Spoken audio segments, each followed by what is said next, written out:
ఈ లోకంలో మనం దేవుణ్ణి మహిమపరచడానికి చాలా అవకాశాలు ఉన్నాయి. అందులో ప్రాముఖ్యమైనవి మనము వర్ధిల్లట ద్వారా దేవుడు మహిమపరచబడతాడు. మన సాక్ష్యం ద్వారా దేవుడు మహిమపరచబడతాడు. అంతేకాదు మరి ప్రాముఖ్యమైన విషయం ఏంటంటే కొన్ని అవమానాల గుండా వెళ్ళినప్పుడు కూడా దేవుడు మహిమపరచబడతాడు.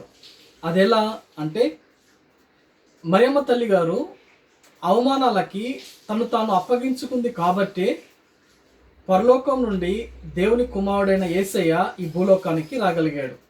అదే ఆమె ఈ అవమానాలకి లేకపోతే భయపడి వద్దు అని అనుకుంటే యేసయ్య వచ్చేవాడా?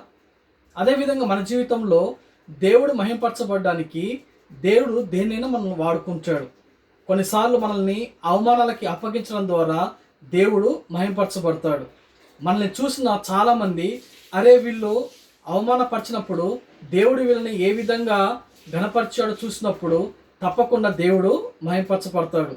అందుకే కదా ఈ రోజుల్లో మరియమ్మ తల్లి గారికి అంత ప్రాముఖ్యత ఎందుకు ఇస్తున్నారంటే ఆ రోజుల్లో తను తాను ఆ యొక్క అవమానాలకి అప్పగించుకుంది కాబట్టి.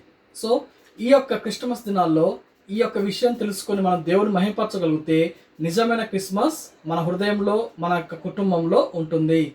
దేవుడి వాక్యం దీవించును గాక.